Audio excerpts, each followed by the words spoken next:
Então vamos lá, a gente vai começar a ver agora os relacionamentos que a gente pode ter entre as classes. Qual que é o problema então? Dificilmente o nosso sistema vai ser feito de classes isoladas. Normalmente as classes elas possuem relacionamentos entre si.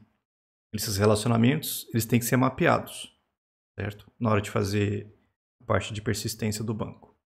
A gente pode ter relacionamentos de 1 para 1, de muitos para 1, de 1 para muitos para muitos. E eles ainda podem ser tanto unidirecional quanto bidirecional. Então a gente vai começar vendo aqui, então 1 para 1 unidirecional. Um exemplo aqui desse tipo de relacionamento seria um empregado. O empregado tem uma vaga. A vaga é sempre de um empregado. Só que ela é unidirecional no sentido que a partir do objeto empregado eu consigo chegar até a vaga dele. Mas se eu tiver só com a vaga não sabe o empregado dele. Tá? Então, é só nessa direção aqui. Como é que a gente faria para fazer esse mapeamento? Bom, primeiro, eu vou começar aqui com a vaga. A vaga tem que ser uma entidade. Botei ela na tabela vaga. A vaga vai ter, por exemplo, um código, um ID, alguma coisa do tipo. Esse código vai ser o identificador dessa tabela vaga. E eu coloquei aqui que esse valor do código ele vai ser gerado automaticamente pelo banco de dados. Então, na vaga em si, não tem nada diferente. Como ele é unidirecional, a vaga não sabe do empregado. Então, não tem nada relacionado ao empregado aqui dentro. Agora, na classe empregado, ela também é uma entidade, vai ter um ID e a chave é gerada automaticamente. Só que o empregado ele tem que saber da vaga. Então, tem que existir um atributo dentro do empregado para guardar a vaga dele. É aqui que entra o relacionamento. Aí eu tenho que avisar para o JPA como é que ele vai fazer esse mapeamento. Aqui eu estou falando para ele, olha, o mapeamento é 1 para 1. Ou seja, um empregado para uma vaga. Esse é o mapeamento que eu coloquei aqui. Só que eu não coloquei nenhuma outra informação. Vamos ver o que acontece se eu coloco isso aqui desse jeito, esse relacionamento. Quando eu mando ele fazer a geração do banco, por exemplo, ele vai criar duas tabelas. Uma tabela empregado e uma tabela vaga. E aí ele vai fazer o seguinte, ele vai colocar um código para a vaga, um código para o empregado, e para você fazer um relacionamento aí no caso, ele pegou a chave primária da vaga e colocou como chave estrangeira dentro do empregado. Então o empregado, ele sabe, a partir dessa chave estrangeira, qual é a vaga dele. Esse é o mapeamento padrão que vai ser gerado. Você pode obrigar que a entidade referenciada exista antes de persistir um objeto usando o atributo optional nessa notação one-to-one.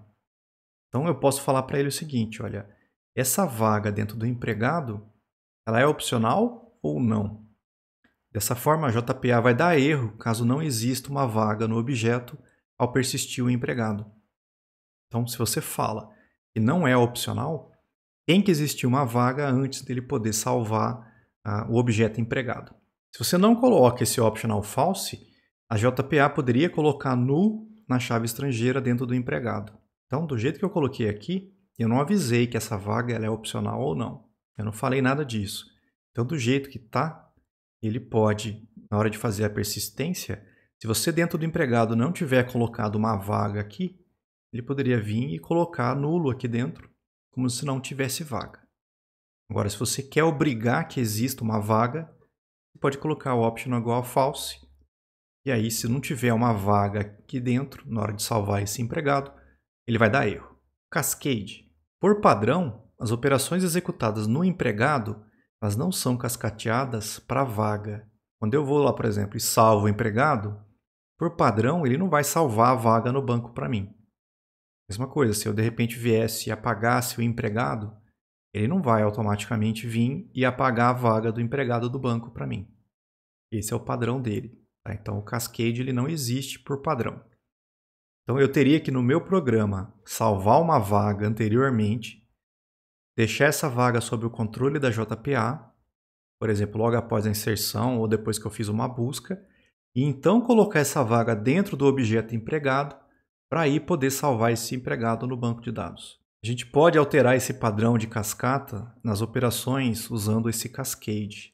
Tá? Você pode colocar dentro lá da anotação one-to-one, nas outras também, tá? qual é o cascade que você quer que ele faça. Você pode falar tudo. Se você colocar all, ele vai fazer o cascade para todas as operações. Inserção, remoção, alteração, todas elas vão ser cascateadas de uma para outra. Ou você pode especificar, não, olha, quando eu estiver persistindo um novo empregado, salva a vaga. Quando eu estiver fazendo um merge, como se fosse um update, aí você salva também a vaga. Ou então, quando eu remover um, você remove o outro, ou coisa do tipo. Posso fazer um detach, um refresh também. Então eu podia falar, olha, lá no empregado, essa vaga eu quero que o cascade seja para tudo. E aí quando eu salvasse o empregado, o JPA já ia lá e salvava a vaga para mim também. Esse cascade all ele faz com que as operações aplicadas no empregado também sejam feitas na vaga. Então quando eu salvar o empregado, a vaga vai ser salva. É preciso existir a vaga para poder usarmos só a chave na tabela empregado. Outro exemplo, mesma coisa do empregado, ó. Só que agora no one-to-one eu falei, olha, o cascade eu quero que você faça quando eu persistir ou quando eu fizer um merge. Nas outras operações, não. Então, quando eu salvar esse empregado, ele vai salvar a vaga também. Cuidado com o cascade na hora de remover objetos. Se ele tiver configurado com remove ou com all, ele vai sair apagando os relacionamentos também, sem nem perguntar. Então, se eu tivesse aqui, ao invés de colocado só persist e merge, eu tivesse colocado all, quando o cara viesse e apagasse esse empregado, ele já ia no banco e apagava a vaga também. Tem situações em que é isso que a gente quer. Não, quando eu tirar esse objeto, tiro o outro também. Agora, tem situações em que você não quer que isso aconteça. Então, cuidado para não colocar e esquecer que isso vai estar acontecendo lá no banco. A coluna que vai ser gerada na tabela para o relacionamento, ela recebe por padrão o nome da classe referenciada, seguida de um underline e do nome da chave primária. Então, no caso aqui, a classe é vaga, então ele botou vaga, underline, o nome da chave primária dentro da vaga é código, então virou vaga código. Se por algum motivo você quiser alterar esse nome, basta adicionar uma anotação join column com o nome que você deseja. Então você pode colocar o one-to-one e falar para ele, olha, a coluna que vai fazer o join entre as duas coisas, eu quero que você chame de código vaga. E aí sim ele vai gerar com esse nome. É o que eu fiz antes de gerar esse desenho aqui. Eu mudei o nome antes, para não ficar o nome padrão. Então, um exemplo mais completo, eu podia falar, olha, o empregado é uma entidade, esse aqui é o identificador, o valor é gerado, é um relacionamento um empregado para uma vaga, um cascade na hora de persistir e fazer um merge, e o nome da coluna de join é código vaga. E aí um exemplo, como é que a gente faria para salvar o empregado e a vaga dele? Mesmo esquema, eu tenho que ter o Entity Manager Factory para me gerar o Entity Manager. Aí eu criei um empregado, eu criei uma vaga, eu botei a vaga dentro do empregado, porque lembra, o empregado ele tem que ter um objeto vaga aqui dentro de alguma forma. Eu fiz via set. E aí, como eu vou fazer uma persistência, eu tive que começar uma transação para fazer a persistência, finalizar a transação e aí poder fechar o Entity Manager e o Entity Manager Factory. Qual foi o SQL que ele usou? Ele inseriu a vaga. Então, ele foi lá, quando eu persisti o empregado, primeiro ele foi lá e salvou a vaga no banco, para poder pegar o código dela. E aí, na sequência, ele fez a inserção do empregado, já com esse código da vaga. Eu fiz um exemplo de busca também. E se eu tivesse buscado o empregado com esse código aqui? O que ele faria internamente em termos de SQL? Primeiro, ele selecionou todos os atributos de empregado e vaga. E aí ele fez um select disso tudo no empregado com um left alter join na vaga. A gente vai ver depois que esse comportamento, por que ele já trouxe a vaga, depende do tipo do relacionamento. No 1 para 1, esse é automático. Quando eu busco o empregado, ele já me busca a vaga que está dentro do objeto aqui. Ó. Então, quando eu busquei o empregado, ele já buscou a vaga aqui dentro para mim. E um relacionamento de 1 para 1, mas se ele for bidirecional? Aqui o exemplo é bem forçado, tá? Você não teria uma tabela marido e uma tabela esposa. Mas é só para vocês entenderem o esquema. Um marido ele tem uma esposa e a esposa tem um marido. Então, a partir de qualquer objeto aqui, eu consigo chegar no outro. Então, bidirecional. Lá na classe marido, ela é uma entidade normal. E aí eu botei um relacionamento aqui, olha, é 1 para 1. É um marido para uma esposa. E aí eu falei, olha, o código da tabela onde vai ser feito o join eu chamei de código da esposa. Isso do lado do marido. E do lado da esposa? Então a nossa primeira ideia é a esposa também é 1 para 1. É uma esposa para um marido. E a tabela de join eu quero que seja o código do marido. Essa seria a nossa primeira ideia de como fazer esse relacionamento bidirecional acontecer. Só que se você faz isso, o que o Hibernate deve pensar que está acontecendo? Ele vai montar esse relacionamento aqui. Ó. Você vai ter uma tabela marido e uma tabela esposa. E aí ele pegou o código do marido e botou como chave estrangeira na esposa. Ele pegou o código da esposa e botou como chave estrangeira no marido. E não é isso que a gente faz normalmente no banco de dados, quando o relacionamento é de 1 para 1, mesmo que seja bidirecional. Mas se você mapear desse jeito, é o que ele vai tentar fazer. Outra maneira de fazer isso seria evitando que as duas tabelas tivessem chaves estrangeiras uma para a outra. Para isso, a gente pode colocar o atributo MappedBy da anotação de relacionamento. Ele deve ser colocado no lado que não é o dono do relacionamento. Então, a ideia é a seguinte. Ó. Eu escolhi o marido. Na classe marido, é o relacionamento de 1 para 1 com a esposa. A coluna do join vai ser código da esposa. Então, aqui não mudou nada. A diferença fica do lado de lá. Ó. Na esposa, é um relacionamento de 1 para 1, só que eu aviso para o Hibernate, olha, você não precisa fazer esse mapeamento, porque já foi mapeado, ó, mapped by, esposa. Aqui esse esposa é o nome do atributo lá na classe do marido, que já está fazendo esse mapeamento. Eu estou avisando para ele, olha, já existe esse atributo esposa na classe marido e ele já cuidou do relacionamento. Então eu não preciso refazer ele quando eu monto isso aqui. O que vai acontecer? Ele vai fazer do jeito que a gente espera. Ele vai criar a classe marido, o marido tem um código, a esposa tem um código, e ele pega o código da esposa e ele traz para cá com chave estrangeira. Aí sim ele fez o relacionamento do jeito que a gente espera que aconteça. Agora sim, quando eu faço a persistência, vai ficar bem menos operações para fazer funcionar. Tá? Do jeito que a gente espera que aconteça mesmo. Então lá no material de JPA, tem um arquivo que é o resumo de relacionamentos. Então, nesse resumo dos relacionamentos, tem só o jeito certo aqui. Relacionamento de 1 para muitos e de muitos para 1. Exemplo de 1 para muitos, só que unidirecional. A pessoa ela pode ter vários contatos. E o contato é sempre de uma pessoa. Só que da pessoa eu chego nos contatos, mas o contato ele não sabe a que pessoa ele pertence. Isso pensando em termos de objeto. Nesses casos, quando é unidirecional, é sempre o ideal é você começar do lado que não tem relacionamento. Então, o contato, como ele não sabe da pessoa, é mais fácil começar mapeando ele. Por quê? Ele vai ser uma entidade normal. Olha, é uma entidade, vai estar na tabela contato com C minúsculo. O identificador dele é o código, o valor é gerado automaticamente pelo banco. Então, não tem relacionamento com a pessoa aqui.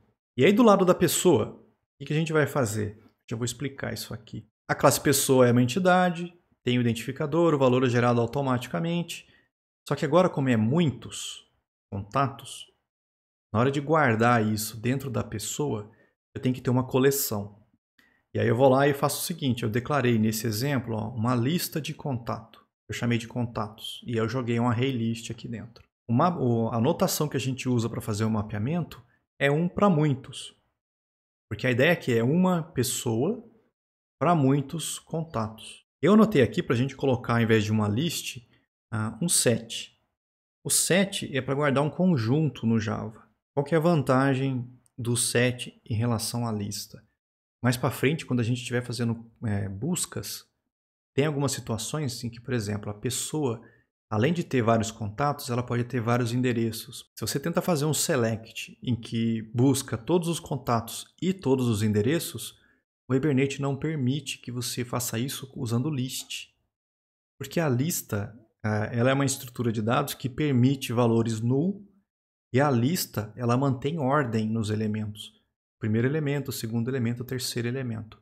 E isso dificulta para ele quando você faz um inner join com mais de uma tabela. Ele não consegue trazer contatos e endereços da mesma busca. Eles recomendam que a gente use, na verdade, um set. Porque aí o set não tem elemento repetido. Acho que o 7 não permite o elemento nulo, eu não tenho certeza. E aí ele consegue buscar, ele conseguiria buscar os contatos e os endereços se todos fossem com 7. Mas isso mais para frente a gente vai estar olhando de novo. Não é obrigatório usar o 7, a gente pode manter o list e aí quebrar a nossa busca em 2 etapas, que vai funcionar também. Mas o importante é que seja uma coleção. Se você conseguir lembrar de usar o 7, é uma boa também. Um para muitos, uma pessoa para muitos contatos. Na classe contato não tem nada diferente. O diferente é na pessoa. Se você monta isso desse jeito e pede para o Hibernate gerar as tabelas para você, ele tem essa opção lá, isso é o que ele vai fazer. Ó.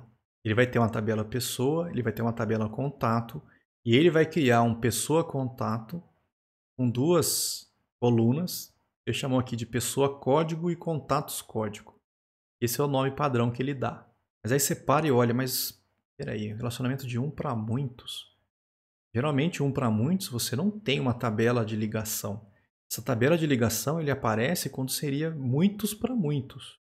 Aí ele precisa de uma tabela para fazer o relacionamento. O problema é que se você não fala nada, esse é o comportamento padrão do Hibernate. Ele gera essa tabela aqui. Só que não é isso que a gente quer que aconteça. Então vamos começar a arrumar isso aqui. Primeiro, como é que eu arrumaria esses nomes aqui? Esses nomes padrão, ó, ele pegou o nome da classe da pessoa, o nome da chave, código, beleza. No outro ele pegou o nome do atributo, ó, contatos, e ele pegou o nome da chave do contato, que é código, ficou contatos código. Eu não quero esses nomes, como é que eu posso mudar, por exemplo, o nome dessa tabela e o nome dessas colunas? A gente consegue, além de colocar a anotação 1 para muitos lá na pessoa, falar alguma coisa sobre a tabela de join. Consigo configurar essa tabela do join aqui. Ó.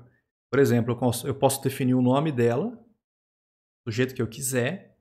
E aí eu posso especificar quais são as colunas de join. A coluna de join, no caso de pessoa para contato, eu chamei de código pessoa. E o inverso, que seria do contato para pessoa, eu chamei de código do contato. E aí ele ficaria com esses nomes que eu escolhi aqui. Com o join table, então, a gente consegue definir o nome da tabela de join. Com esses atributos join columns e inverse join columns, a gente consegue falar os nomes das colunas que vão receber as chaves das 2 tabelas. O join columns define o nome da coluna que receberá a chave da classe atual. E o inverse join columns é o nome da coluna que receberá a chave do lado do muitos. Nesse exemplo aqui, eu busquei a pessoa, pedi para mostrar, e aí eu fechei o Entity Manager e o Entity Manager Factory. Então esse exemplo ele funciona. Quando eu peço para mostrar a pessoa aqui, lá no meu toString, eu mostro os dados da pessoa e eu mostro os contatos dela. Funcionou. Mas se eu inverter, se eu buscar a pessoa, fechar o Entity Manager e depois tentar mostrar a pessoa, aí dá erro. Vai dar uma exceção que vocês vão começar a ver direto nos seus programas quando estiver usando JPA Hibernate e esquecer desses detalhes. Vocês vão ver esse Lazy Initialization Exception aqui. Ó. A gente vai falar sobre essa parte de lazy daqui a pouco. Mas o problema é que, por padrão, quando eu faço a busca do lado do 1, ele não traz o muitos. Então essa pessoa que eu busquei aqui não tem as vagas, os contatos dela aqui dentro. Então quando eu peço para mostrar, o JPA vai perceber que você está tentando mostrar um atributo que ele não buscou. E aí ele gera uma exceção. Nesse exemplo anterior, funcionou por quê? Porque quando eu busquei e pedi para mostrar, o Entity Manager estava aberto ainda. Então o JPA percebeu que eu estou acessando um atributo que ele não tinha buscado, aí ele foi lá, buscou para mim, para mostrar, depois fechou. Então esse roda, mas esse aqui não, porque o Entity Manager já está fechado quando eu tento mostrar ele aqui. Ao invés de usar uma tabela para fazer o mapeamento, eu também posso usar uma estratégia com chave estrangeira, que é o que a gente está acostumado a fazer. Então, ó, eu vou lá na pessoa, é um para muitos, e aí eu falo para ele, não, ó, eu não quero uma join table, eu quero uma join column. E a coluna de join eu quero que você chame de código da pessoa. E aí ele vai gerar do jeito que a gente esperava que fosse, ó. A pessoa, que é o lado do 1, e o contato, que é o lado do muitos. Ele está pegando a chave primária da pessoa e colocando como chave estrangeira dentro do contato. Com o nome que eu especifiquei aqui, ó. Código da pessoa. É isso aqui que a gente esperava que fosse feito. E se for muitos para um unidirecional? O exemplo aqui também é bem forçado. Imagina que eu tenho várias tarefas e essas várias tarefas são de um grupo. Então, a tarefa sabe a que grupo ela pertence, mas o grupo não sabe as tarefas. Então, tá bem forçado aqui, mas é só para a gente entender como é que você pode fazer para mapear esse relacionamento aqui. Então, lembra que eu falei, o lado que não tem relacionamento nenhum é o lado mais fácil de começar. Então, o grupo é uma entidade normal. Ele é uma entidade, tem uma chave primária, acabou. Não tem segredo nenhum no grupo. A diferença é na tarefa. A tarefa, ela tem que ter um grupo. Mais de uma tarefa tem o mesmo grupo. Então, aqui a anotação que eu coloquei é many to one. Então, é many, muitas tarefas para um grupo. Então, muitas tarefas para um grupo. Qual é a coluna que eu quero que ele use para fazer o join? Código do grupo. Ele vai pegar o código do grupo para colocar dentro da tarefa para mim. O many to one ele indica muitos objetos da classe atual para um objeto da outra classe. A coluna que será gerada na classe do muitos vai receber por padrão o nome da classe do 1, seguido de um underline e do nome da chave primária do 1. Grupo código. Esse seria o nome padrão. Se você quiser mudar isso, a gente põe o join column, que é o que eu fiz aqui, para virar código do grupo e não ficar grupo código. E aí ele fez isso. Ó. Muitas tarefas para um grupo. Ele pegou a chave do grupo e botou como chave estrangeira na tarefa. Fiz um exemplo para testar, salvando tudo isso. Depois fiz um exemplo buscando para a gente ver que funciona também. E se for um para muitos, só que agora bidirecional. Exemplo, eu tenho lá um cliente. O cliente pode ter vários pedidos. Só que o pedido ele é sempre de um cliente e o pedido sabe qual é o cliente. Então agora não é mais só numa direção, é nas duas direções que acontece a ligação entre as classes. Aqui nesse caso não tem mais um lado mais fácil para começar. Os dois vão ter relacionamentos. De qualquer forma, o cliente ainda é o lado mais simples, ele é um. Vamos começar pelo cliente, que não é mais simples, não tem... Qualquer um dos dois você pode começar aqui. Tá? O cliente ele é uma entidade, tem um código, que é um ID dele, beleza. E aí o cliente tem vários pedidos, então tem que existir uma coleção para guardar os pedidos desse cliente. Eu botei aqui como se fosse um array list. Então, um cliente para muitos pedidos. Um para muitos, do lado de cá. E do lado do pedido? Bom, do lado do pedido, a nossa ideia, então, é se aqui é o lado do muitos, a gente pode fazer a anotação muitos para um. Então, private cliente, cliente. Muitos pedidos para um cliente. Então, esse aqui seria a nossa primeira ideia, certo? Se você seguir a anotação ao pé da letra e usar do jeito que a gente primeira vez olha e pensa nisso, o que vai acontecer se a gente fizer desse jeito? Ele vai fazer essa maravilha aqui, ó.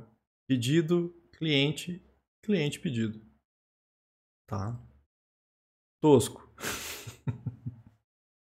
Mas esse é o comportamento que ele faria, tá? Se você só jogar as anotações. Ele não tem como saber que não precisa fazer uma tabela para fazer o relacionamento entre as duas aqui. Embora seja um para muitos, ele vai estar gerando essa tabela aqui. Lá no pedido, eu falar para ele, olha, é muitos para um, mas a coluna de join, eu vou dar um nome para ela, olha, é o código do cliente. Se eu fizer apenas isso, o problema continua. Eu só mudei o nome da coluna que vai ser gerada no pedido. Aqui ele botou cliente código. Esse é o nome padrão, ele pegou o nome da classe, o nome da chave, cliente código.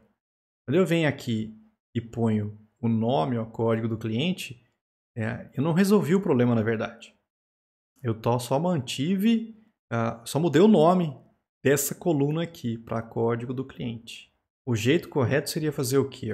Eu ter feito o seguinte, lá no cliente, eu faço a entidade normal, só que na hora de colocar um para muitos, eu aviso para ele, olha, já é mapeado pelo atributo cliente lá no pedido. Eu coloco isso aqui e aí aviso na tabela cliente que não precisa refazer o mapeamento do cliente para o pedido. Tá? Não precisa ter esse relacionamento, não precisa ser feito isso, porque já foi mapeado por esse atributo cliente. Então lembra aqui, ó, esse cliente é o nome do atributo aqui dentro. Ó. O atributo que está fazendo o mapeamento é o atributo cliente, né? Nessa classe pedido. Esse map de by ele indica aqui dentro quem dentro do pedido mapeou o relacionamento. A ideia é que, sendo 1 para muitos, a tabela que receberá a chave vai ser a do lado muitos, que é do lado do pedido. A tabela cliente não precisa guardar nada relacionado aos pedidos. Portanto, a gente põe o map de by. E aí ele vai gerar dessa forma aqui, ó. E é o que a gente espera que aconteça, né? O lado 1, a gente pega a chave primária dele e põe como chave estrangeira dentro do pedido. Tem lá um exemplo de persistência, o que vai acontecer se você salvar, e um exemplo se você fizer uma busca também. Aqui do lado da busca é interessante porque eu busquei o cliente. Tá? O cliente tem vários pedidos. Aí eu mandei mostrar o cliente. Ele fez um select de todos os atributos de cliente. E foi só isso. Ele não buscou os pedidos desse cliente. Justamente por causa daquele esquema que eu falei do lazy loading. A gente vai ter mais para frente uma aula só para a gente falar dessa parte aqui. Ele não busca automaticamente o lado do muitos. Ele só buscou o lado do 1. Aqui eu forcei, ó, eu mandei mostrar. Aí eu peguei os pedidos dele para pegar o primeiro pedido, pegar o segundo pedido, e aí mostrar os pedidos e mostrar os clientes dos pedidos. Eu forcei usar o lado do muitos. Aí sim ele fez selects envolvendo o cliente e aí sim ele buscou os dados de pedido também. Mas ele só buscou porque eu forcei o uso desses do lado do muitos com o Entity Manager aberto. Se eu tivesse feito ao contrário, tivesse buscado o cliente, fechado o Entity Manager e aí tentar acessar os pedidos dele, para variar, vai dar um Lazy Initialization Exception. Ao invés de usar a estratégia com chave estrangeira, a gente também pode usar uma tabela para fazer esse mapeamento. Para isso, a gente precisa colocar o Join Table dos dois lados e não precisa do map de by. Não faça isso, porque fica horroroso, tá? Mas é uma maneira de você fazer o mapeamento. Eu podia botar um Join Table na hora de fazer a ligação, escolher os nomes das colunas que eu quero que ele faça, e aí eu ponho isso dos dois lados aqui. Na hora de botar o Join Table, a gente pode colocar, além dos nomes das colunas, algumas informações além. Por exemplo, eu posso avisar para ele se ele pode fazer inserção, pode fazer update, tá, nessas colunas. O Insert Table igual a false e Update Table false é para evitar que o relacionamento seja persistido pelos dois lados. Isso é horrível, cara. Aqui ele pode, aqui eu estou avisando que não pode. Não faça isso. Tá? Mas ele poderia fazer dessa forma. Ele criou uma tabela e aí ele pegou as chaves dos dois e usou aqui dentro. Nossa, não faz isso não. O relacionamento de muitos para muitos. Exemplo lá. O livro ele tem vários autores. E o autor de um livro ele pode ser o autor de vários livros. Só que aqui eu estou fazendo unidirecional. Então, a partir de um objeto livro, ele sabe quem é o autor dele. Mas a partir do objeto autor, ele não sabe quais são os livros dele. Então, mesmo esquema. O lado que não tem relacionamento é o lado mais fácil de começar. Então, a gente começa pelo autor. Porque o autor é uma entidade normal. Não tem nada de diferente dentro do autor. Agora, no livro, aí tem que ter o relacionamento com o autor dele. Então, aqui no livro, eu coloquei que ele é uma entidade normal, só que ele tem que guardar os autores desse livro. Aqui eu já coloquei, inclusive, usando o set. Então, ao invés de colocar um list, receber um array list, eu botei um set recebendo um hash set. E é para começar a evitar o problema que vai dar mais para frente quando a gente buscar mais de uma coleção. Aqui eu botei many to many, porque é muitos livros para muitos autores. Tá? Então, muitos para muitos. Se eu colocar isso aqui, o que vai acontecer? O nome padrão da tabela de relacionamento ele vai ser formado pelo nome das duas tabelas separadas por um underline. Uma coluna vai receber o nome da classe separado do nome da coluna da chave por um underline. E a outra vai receber o nome do atributo do muitos separado do nome da coluna da chave separado por um underline. Ficou lindo os nomes, cara. A gente pode alterar esse padrão usando a notação Join Table. Esse é o nome padrão. Ele pegou livro código e do outro virou autores código. Se você quiser mudar isso, a gente pode usar o Join Table para escolher essas informações. Tá? O nome da tabela, eu botei livro autor. E aí, quais os nomes das colunas de Join? O Join Column que liga o livro é o código do livro. E o que faz o inverso, que traz os dados do autor para essa tabela, eu quero que chame código do autor. Aí sim, código livro, código do autor. Exemplo, eu criei lá 3 autores, depois eu criei 3 livros. E aí tem que fazer o relacionamento entre eles.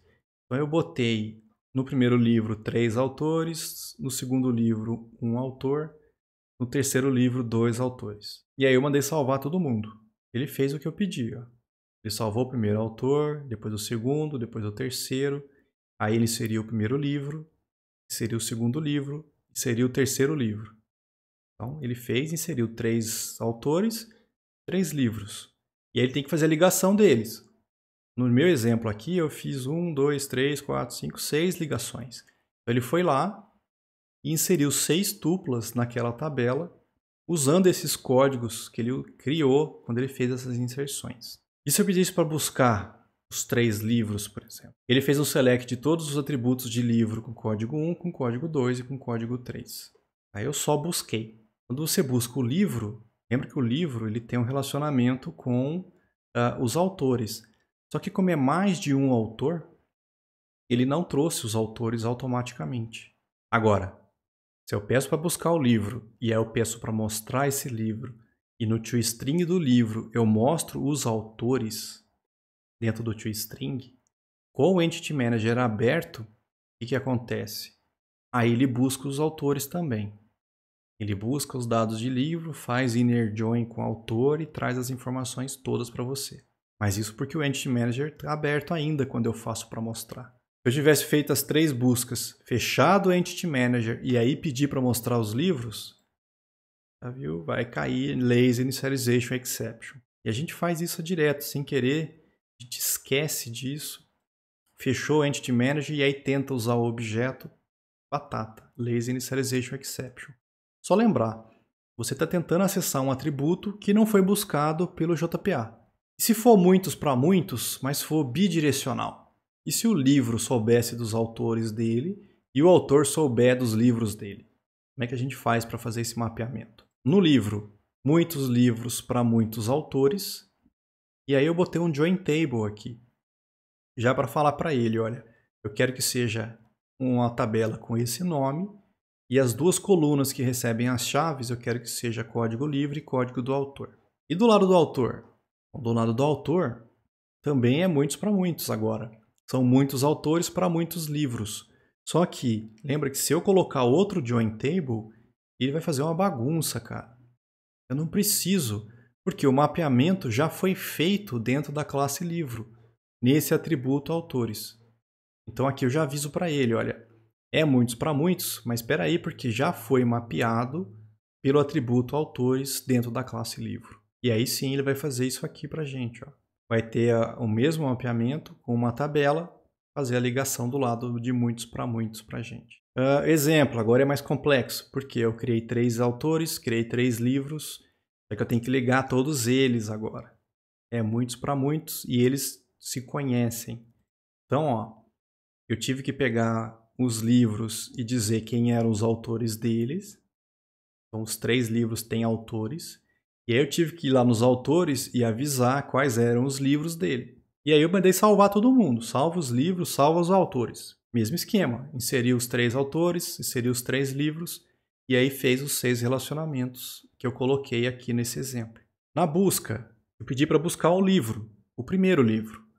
Aí eu mostrei o livro. Mandei pegar o primeiro autor e mostrar. E aí mandei mostrar os livros do primeiro autor desse livro.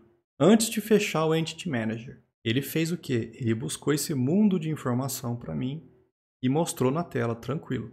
O mesmo problema vai acontecer se eu tivesse invertido, mandado buscar, fechado o Entity Manager e aí tentado acessar os autores dele, ia dar o Lazy Initialization Exception também. Isso, Multiple Bag Fetch Exception. Se você tentar buscar mais de uma coleção a partir da mesma carry, geralmente ele vai gerar essa exceção. A solução sugerida normalmente é trocar o list ou o array list por um set com um hash set. Mas isso acaba deixando o problema do produto cartesiano gigante sendo feito. Às vezes até roda, Mas é um processo dispendioso, demora demais para ser feito pelo banco de dados. A primeira solução que eles falam normalmente é, não, troca por um set, um hash set. Beleza. Some a exceção, mas o problema do produto cartesiano continua sendo feito. Sugerido como solução é você dividir a query em duas partes. Ao invés de você fazer uma única consulta e vai nas pessoas e já traz tanto os contatos quanto os endereços, quebra isso em duas etapas. Por exemplo, primeiro eu vou lá e eu busco a pessoa com os contatos dela. Então aqui eu estou pedindo, ó, faz um select das pessoas físicas. A gente vai ver JPQL com mais cuidado mais para frente. Mas da classe pessoa física, que eu chamei de PF, fazendo um left join fetch dos contatos dela. Aí eu montei, essa é a minha string da consulta. Eu vou lá, vou criar uma type de query. Então eu vou lá no Entity Manager, peço para ele criar essa query, vai me retornar pessoas físicas. E aí eu passo uma dica para o JPA, para o Hibernate, olha, não passa o distinct para frente. Esse distinct, eu não quero que ele entre lá no SQL. Esse distinct eu quero que seja feito em nível de objeto só. Então, a primeira consulta aqui, quando eu executo, vai no banco, para essas pessoas físicas que eu escolhi, e traz os contatos delas. Tudo bem. Aqui, como é uma consulta de uma tabela com a outra, esse inner join não vai dar esse multiple bag exception. E aí eu faço uma segunda consulta para pegar os endereços dessas pessoas. Então, ó, é uma segunda consulta agora, onde eu estou buscando as pessoas físicas e já trazendo os endereços dela, só que agora eu não quero de todas as pessoas. Nessa primeira consulta, eu peguei todas as pessoas. Na segunda, eu quero que ele traga só das pessoas que eu passar como parâmetro aqui. E aí eu monto a minha query. Vai buscar também pessoas físicas. Eu não quero que ele passe esse distinct para o select. E eu seto esse parâmetro aqui. Quais pessoas eu quero que ele busque os endereços? Das pessoas que eu recebi na primeira consulta. Então já não é mais de todas as pessoas, é das pessoas que eu busquei na primeira consulta. Eu executo isso e aí vai funcionar. Eu não preciso usar set, eu posso usar list dentro dessas classes, que não vai ter problema e não vai acontecer um multiple back fetch exception. Vamos ver então o lazy e o eager loading. Imagine se ao buscar um cliente, a JPA buscasse automaticamente os seus pedidos. E para cada pedido, buscasse automaticamente os seus itens. E para cada item, buscasse automaticamente o seu produto. Imagina o que ia acontecer em termos de busca.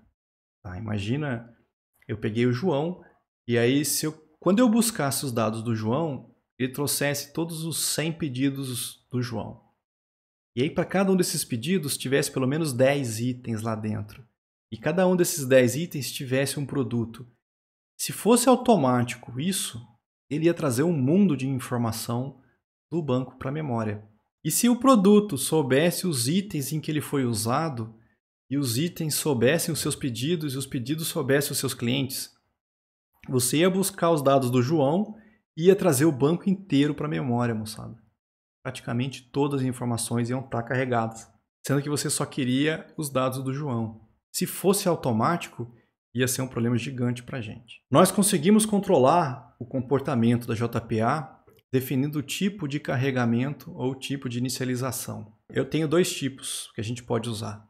Tem a inicialização tardia, que ele chama de lazy loading, e tem a inicialização ansiosa, que é a eager loading. Lazy, o que acontece?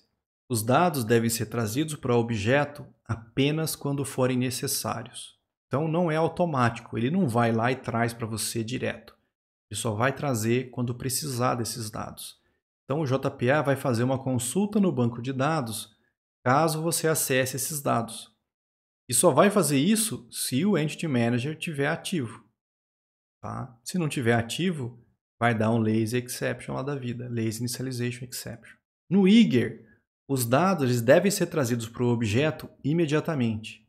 Isso é um problema, porque pode ser que eles nem sejam usados. E aí você tem um desperdício, porque ele buscou mais informação do que precisava. Então o eager ele já busca automaticamente, lazy ele só busca quando precisa. Qual que é o padrão do JPA? Quando você tem um relacionamento de 1 para muitos, o lado do muitos, ele usa o lazy. Então ele não traz o lado do muitos para você quando você busca o lado do 1. Não é automático. Quando é muitos para 1, ele usa eager. Então quando eu trago um objeto do lado do muitos, ele já traz o lado do 1 automaticamente para você. Muitos para muitos, ele usa o lazy.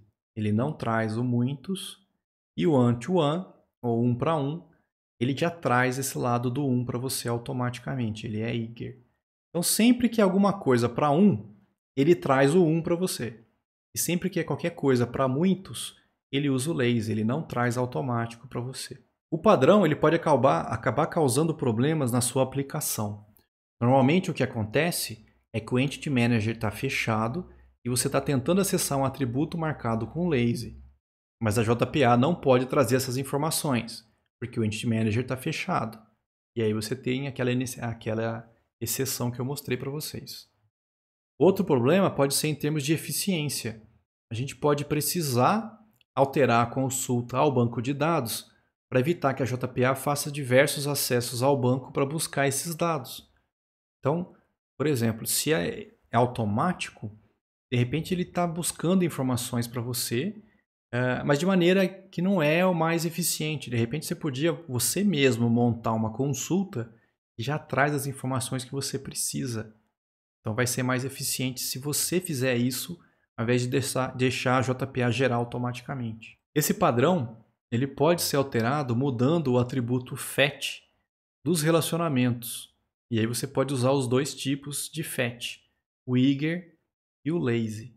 Então quando você faz lá, por exemplo, que o carro tem um modelo, como é que é muitos para 1? Então muitos carros têm o mesmo modelo. Como é ao lado do 1, o padrão do 1 seria ele ir lá e trazer automático.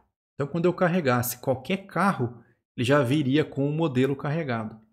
Se você não quer que isso aconteça, você pode vir aqui e falar para ele, olha, o fetch que eu quero que você use é do tipo lazy. Então ele não, quando eu buscasse um carro, ele não vai trazer o modelo do carro para mim automaticamente. O ideal é que seja dessa forma, tá?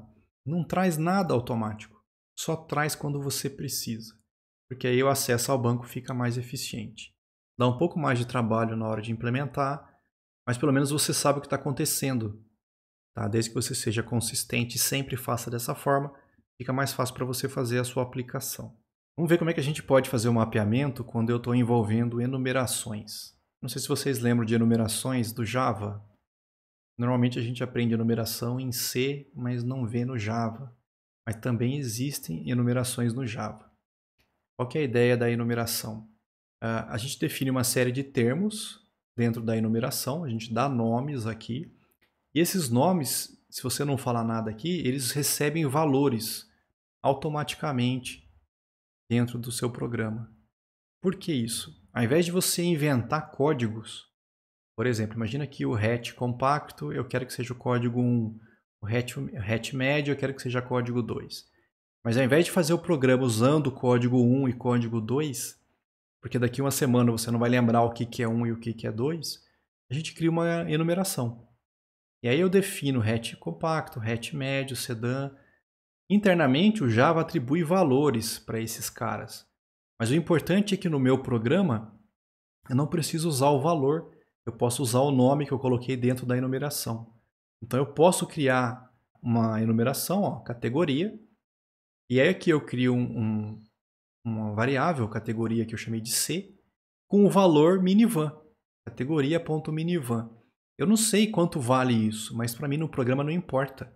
Eu posso usar depois essa categoria. Se a categoria for igual a minivan, faça alguma coisa.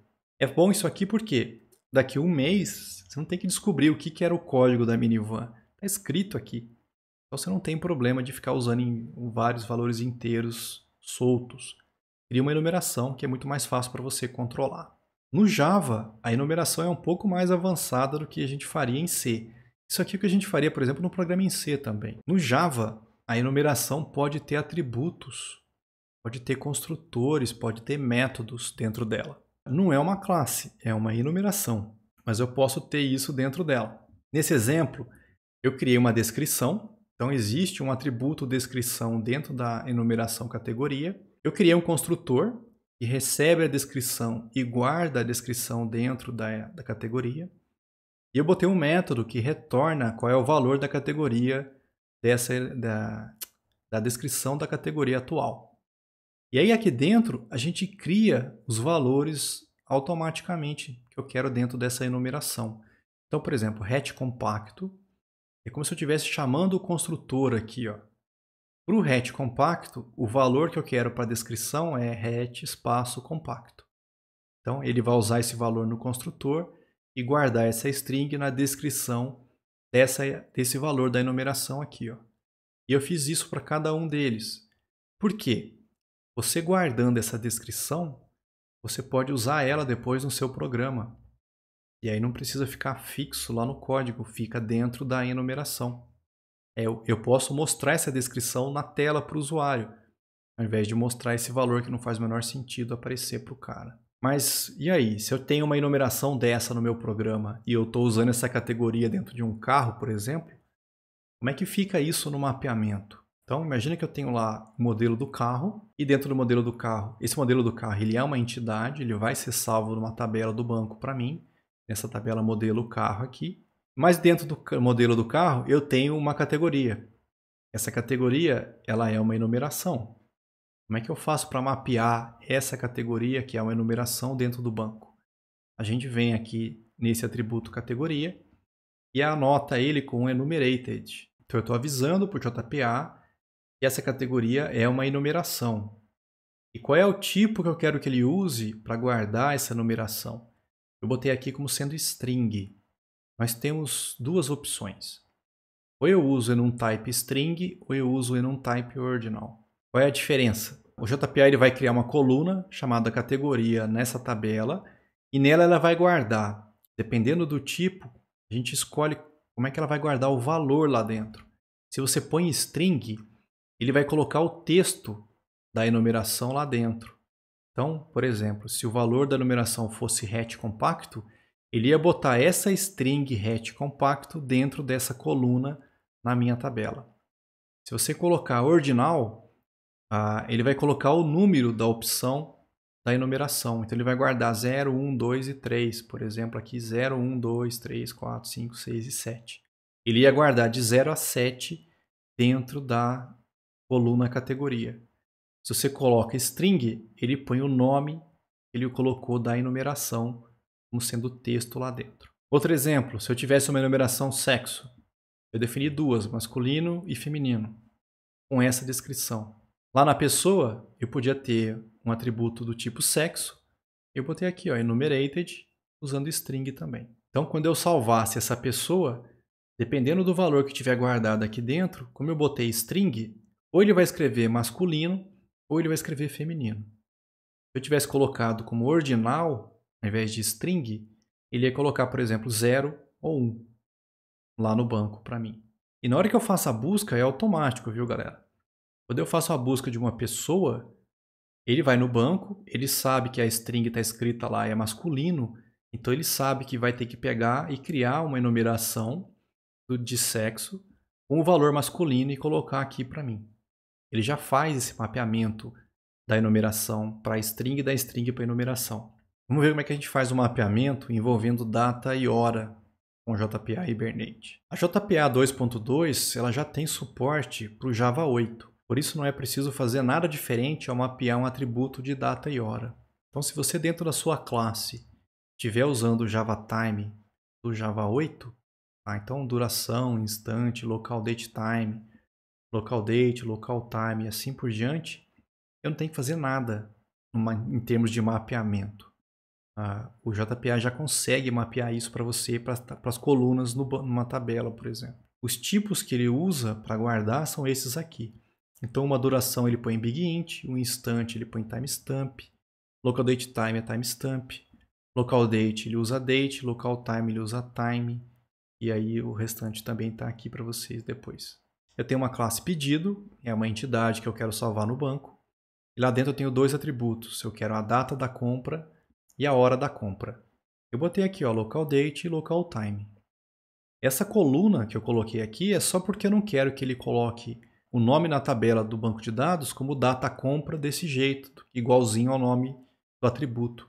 Eu quero que ele coloque data underline compra. Mas em termos da data, eu não preciso falar nada. Antes, quando você estava usando o JPA antes do 2.2, eu tinha que criar conversores para converter do tipo do data para alguma coisa.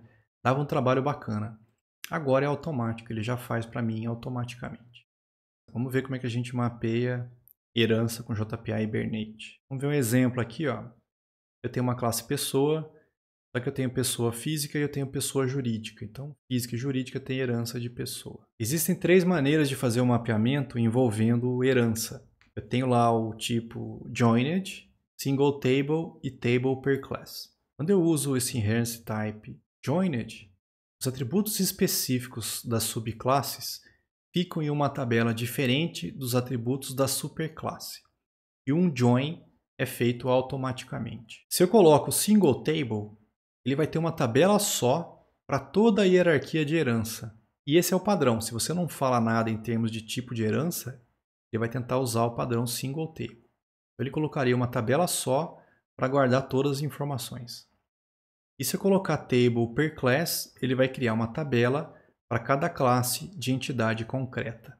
No caso do mapeamento usando single table ou joined, eu preciso de uma forma de diferenciar os objetos de cada tupla no banco de dados. Isso é feito usando uma notação, esse discriminator column, e definindo um discriminator type. Existem 3 tipos de discriminadores que a gente pode usar. Eu posso ter um discriminator type char, integer e string. Você coloca char, ele vai usar um char na tabela para diferenciar os objetos. Se você põe um integer, ele vai usar o inteiro. Se você puser string, ele vai colocar uma string lá para diferenciar os 3. Então, um exemplo aqui, ó. Eu tenho uma tabela pessoa, desculpa, tenho uma classe pessoa. Tá? Ela é uma entidade, vai ficar na tabela pessoa, tem uma chave primária, tem nome e tem endereço. E aí não tem nada diferente. Só que, primeiro, eu declarei ela como abstrata. Porque essa pessoa ela só vai servir de base para gerar outras classes. Eu nunca vou criar uma instância de pessoa. Ou vai ser pessoa física ou vai ser pessoa jurídica. Tá? E aí eu anotei, olha, tem herança. Então existe uma herança, inheritance aqui. Qual a estratégia de herança que eu quero que você use? Por exemplo, eu quero que você faça uma única tabela, single table. Como é single table, eu tenho que ter uma coluna para diferenciar uma pessoa da outra. Então eu botei lá o discriminator column.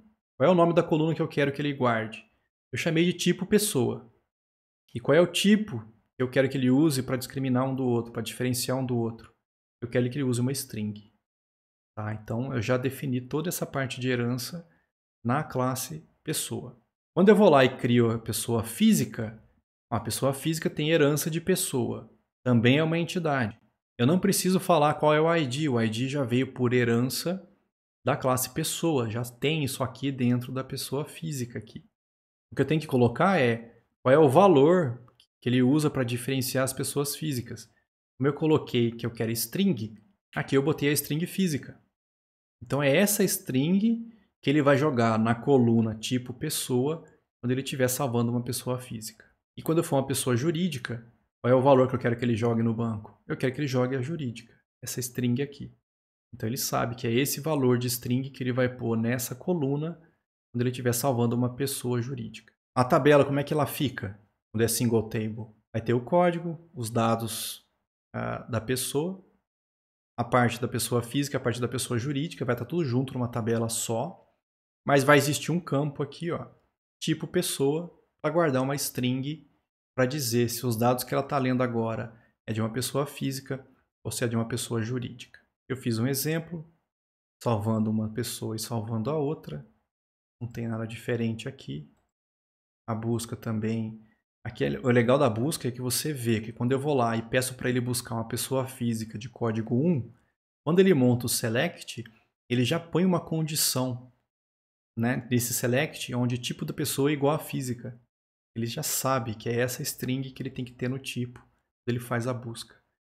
Quando eu busco a pessoa jurídica, ele sabe que já tem que ter um tipo pessoa igual a jurídica lá no select. Ele já monta isso para você automático. Quando eu salvei a pessoa física e a pessoa jurídica, ele fez o select, ele fez o insert lá no banco, ele já põe o atributo tipo pessoa com essa string na hora que ele faz o insert. Isso é automático para a gente. E se fosse joined? É a mesmo exemplo, ó, pessoa, só que aí na hora de fazer a herança eu falei para ele, eu quero que ele faça o tipo de herança usando joined. De novo, o joined precisa ter um atributo para diferenciar uma pessoa da outra. Então eu botei discriminator column tipo pessoa com o tipo string. Agora aqui na pessoa física é um pouco diferente. Como eu estou fazendo joined, tem uma tabela para cada uma, tá? Vai ter uma tabela pessoa, vai ter uma tabela física e uma tabela jurídica. Então eu defini o nome da tabela. Eu quero que o nome da tabela seja pessoa física e eu quero que o nome da tabela seja pessoa jurídica. E o valor que eu quero que ele use para diferenciar uma da outra é física e jurídica. Isso, quando ele roda, ele faz isso aqui para a gente. Ó. Vai existir uma tabela pessoa, vai ter uma tabela pessoa física e uma tabela pessoa jurídica. Nessas tabelas ele só põe aquilo que é específico, então CPF, CNPJ, e aí aqui tem que ter um tipo. Tem que ter a chave estrangeira, né, para ele poder fazer a ligação, mas tem um tipo aqui justamente para dizer se quando eu busco uma pessoa, se ele tem que fazer o join com pessoa física ou se ele tem que fazer o join com a pessoa jurídica. Então aqui exemplos, eu salvei a pessoa física e salvei a pessoa jurídica. Ele inseriu os dados da pessoa usando física como tipo. Aí depois ele foi lá inserir os dados da pessoa física lá na tabela pessoa física junto com o código. Então ele inseriu os dados aqui, depois ele foi lá e inseriu aqui.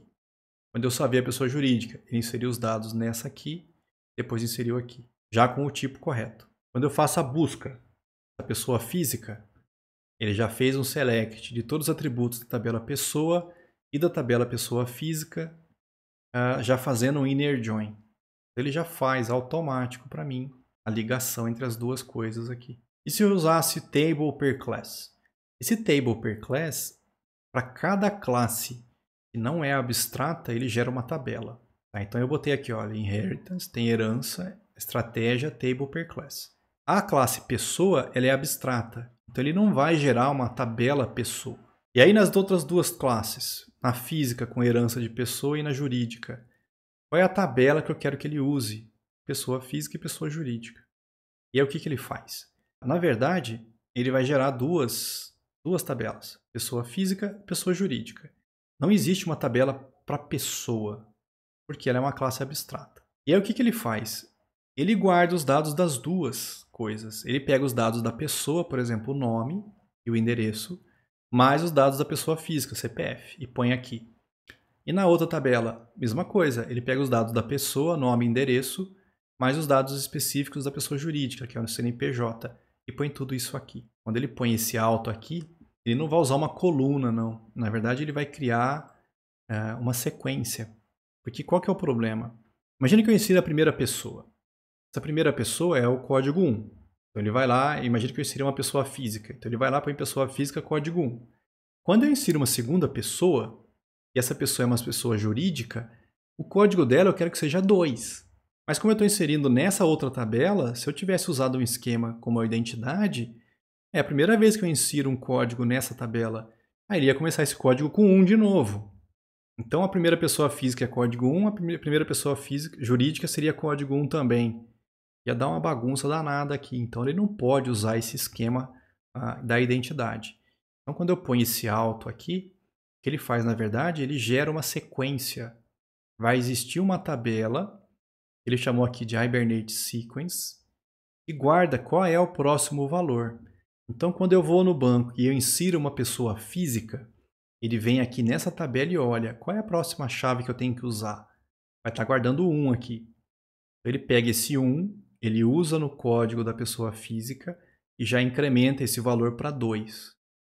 Aí quando eu vou lá e insiro uma pessoa jurídica, ele vem nessa tabela, pega o próximo código, seria o 2, usa esse 2 aqui dentro e incrementa aqui para 3. Então esse cara ele sempre guarda qual é a próxima pessoa que está inserindo. Não importa o tipo. E aí você nunca vai ter uma situação de pessoa física e pessoa jurídica com o mesmo código. Então lá no exemplo que eu fiz, eu inseri uma pessoa física e uma pessoa jurídica.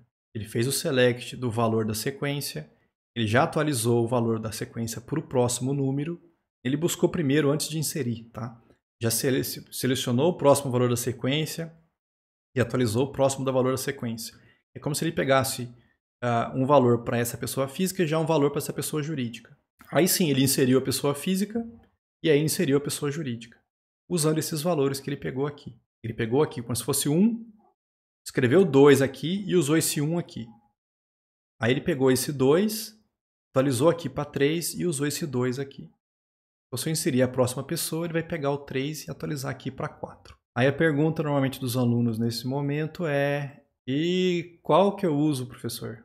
E a minha resposta para vocês é: depende do que você está fazendo.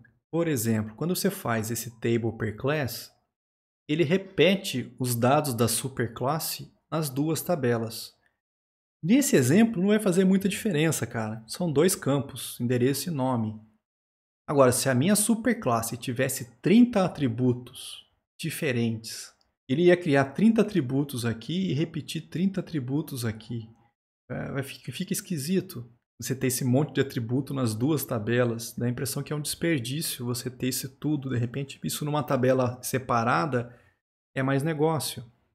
Mas, ao mesmo tempo, é bom porque fazer busca nesse esquema é muito rápido. Não tem que fazer join.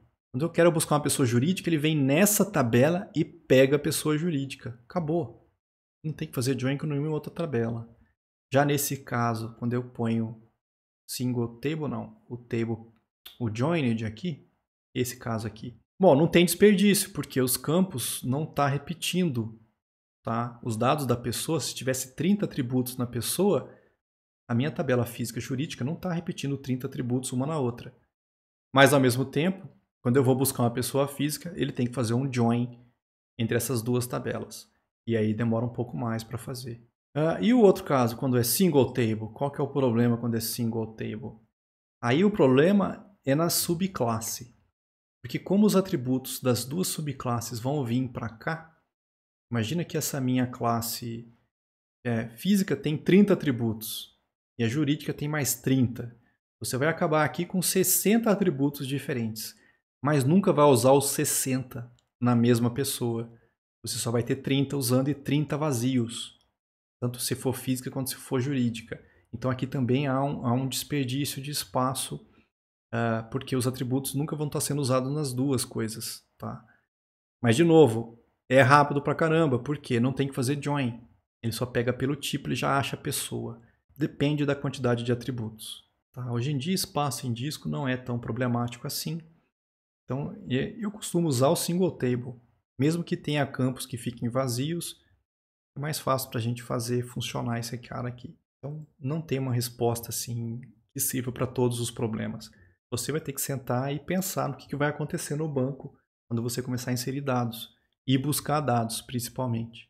E como é que eu faço o mapeamento se eu tiver uma chave composta dentro da minha classe?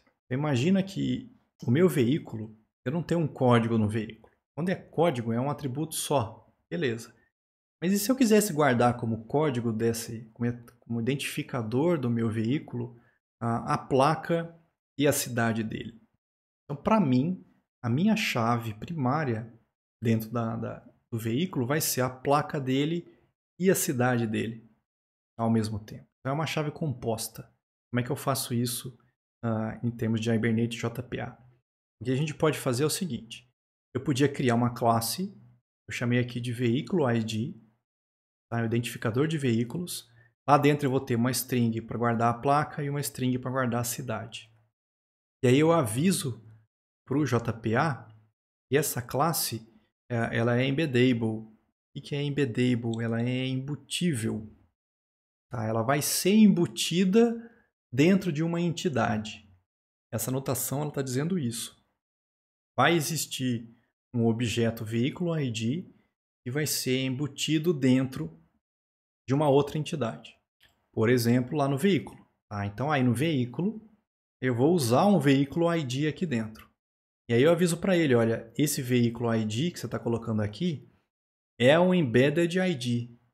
Ou seja, é um identificador que está sendo embutido dessa classe que é embeddable aqui, que é o veículo ID. E aí o que ele faz na tabela veículo, quando ele gera essa tabela?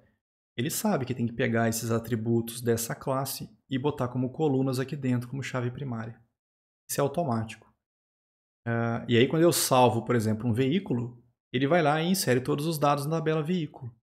Tá? Esse veículo, quando eu criei ele, eu botei, olha, é um Honda Civic e o veículo ID dele é esse objeto, com essa placa e essa cidade. Então é um objeto que eu estou botando dentro desse atributo aqui dentro. Mas na hora que eu salvo, ele sabe que tem que pegar esses valores desse objeto dentro do veículo e botar nessas duas colunas aqui. Tá? Isso é automático. E a mesma coisa quando eu mando buscar. Olha, busca para mim um veículo que tem como chave esse objeto com essa placa e essa cidade. Ele faz um select dos valores, já cria para mim um objeto veículo ID e já põe esse objeto dentro do veículo para você. Tá? Então, é automático. Tá? Ele já pega esses dois valores, cria um objeto veículo ID e já insere dentro do veículo para você. E como é que eu faço para fazer a persistência de objetos embutidos dentro de outros objetos? O que são os objetos embutidos?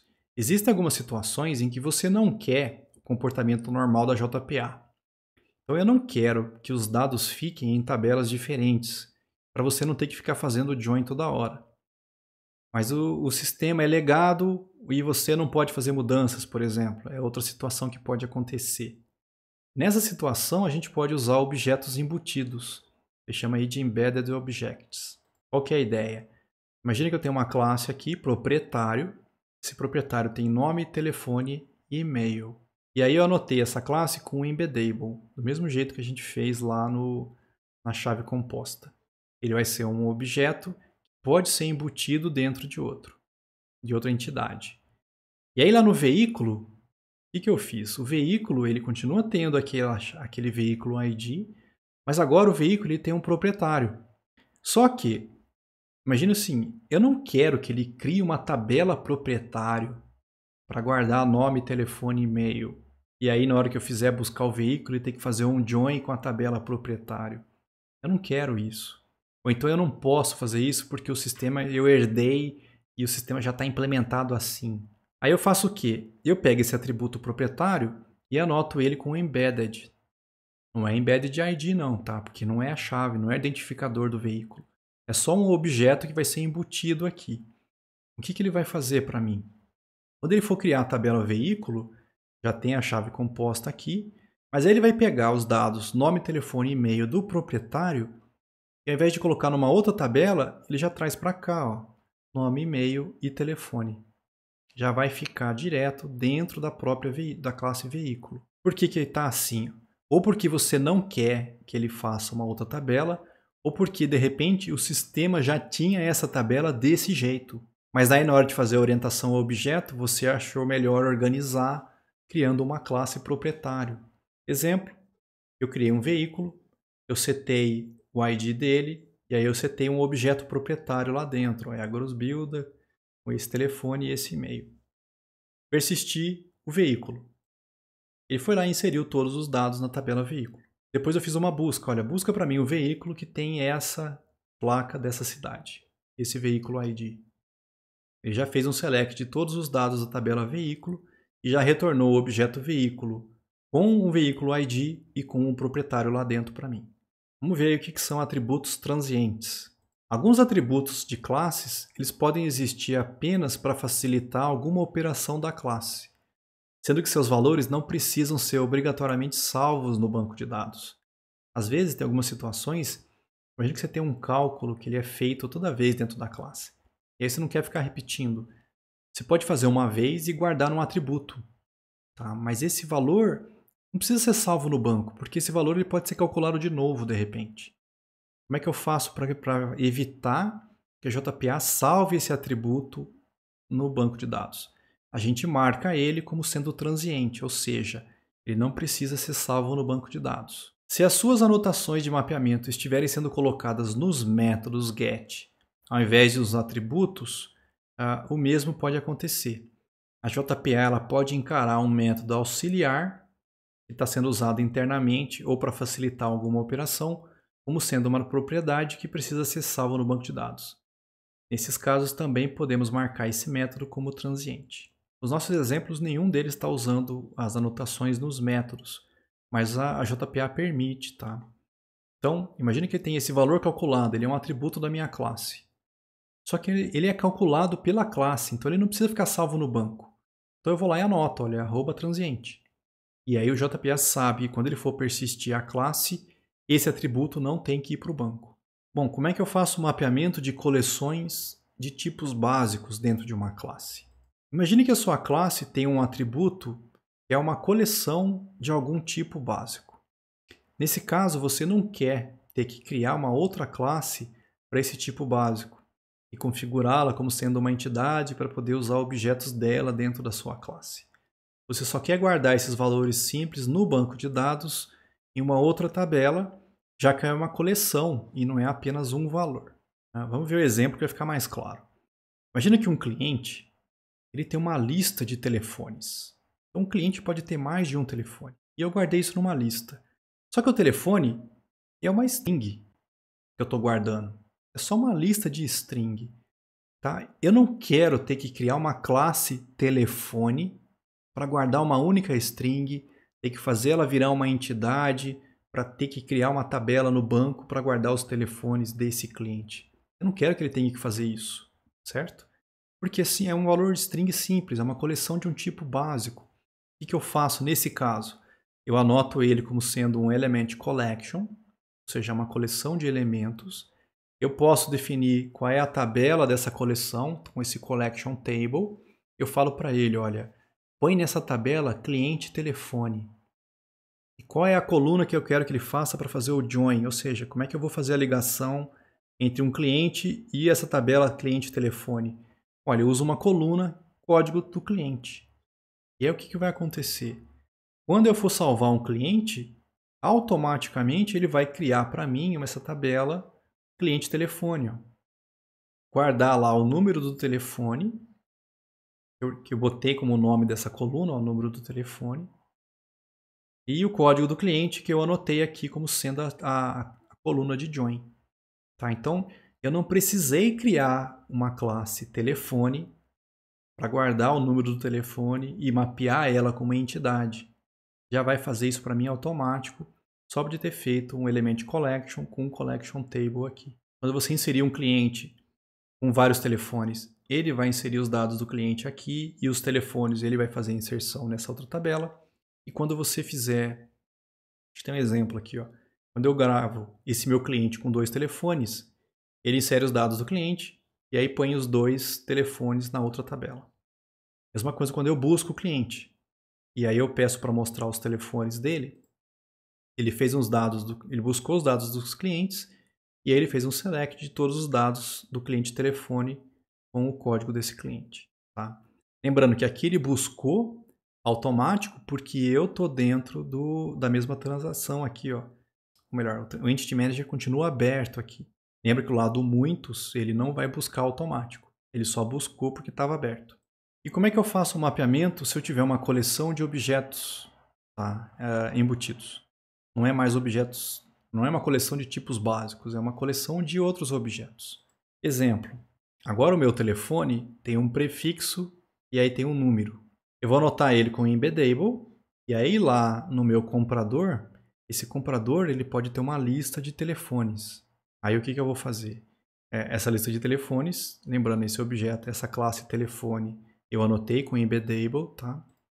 Eu vou falar para ele, olha, é uma coleção de elementos.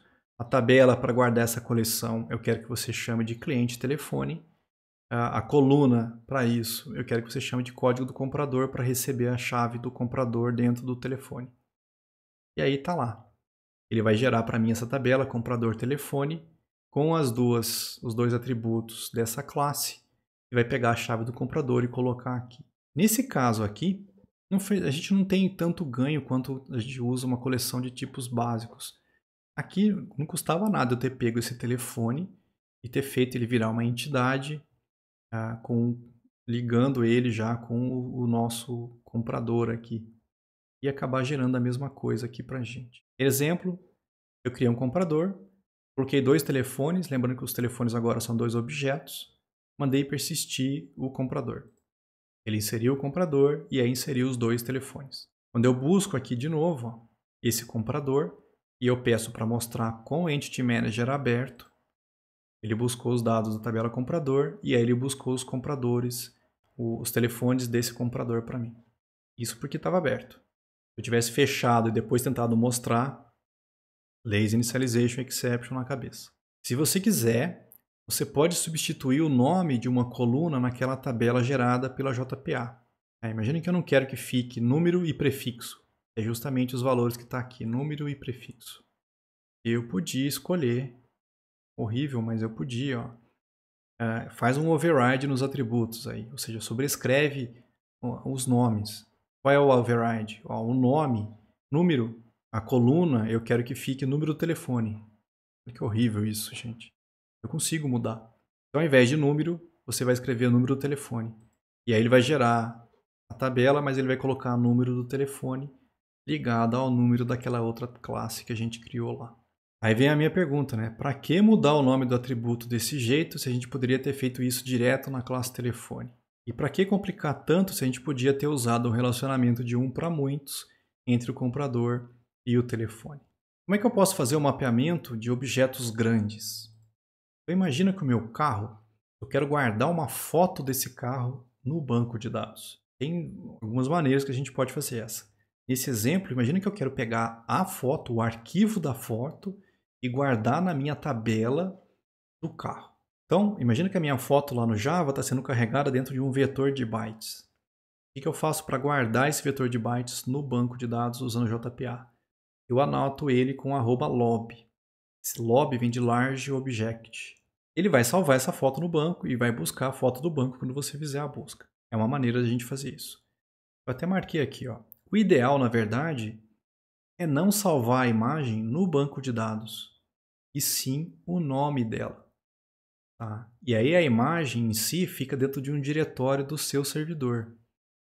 Normalmente é assim que é feito. Ao invés da gente colocar a própria foto dentro da tabela do banco de dados, isso porque aí o seu banco começa a ficar grande porque está cheio de foto lá dentro.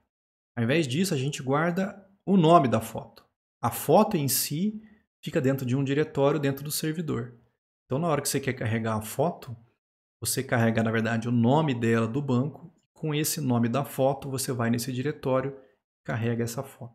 E como é que eu escolho um esquema ou um catalog usando JPA e Hibernate? Depende do SGBD que você está usando. Se o SGBD que você está usando exige que você especifique qual é o esquema ou qual é o catalog que está sendo utilizado, você pode fazer isso de 2 maneiras. Você pode colocar em cada tabela do banco de dados. Então, imagina que lá na minha classe eu posso falar que está nessa tabela aqui desse esquema específico, ou que está nessa tabela desse catálogo específico. Você pode fazer isso, só que você tem que fazer isso em cada uma das tabelas. Ou então você pode fazer isso globalmente. A gente pode ir naquele arquivo persistence.xml e falar para ele, olha, a propriedade, qual é o esquema padrão? É esse esquema aqui. Ou então a propriedade, qual é o catálogo padrão? O catálogo é esse aqui, e aí ele vai usar esse aqui em todas as tabelas para você. Vai depender do seu banco de dados e da implementação do JPA que você estiver usando.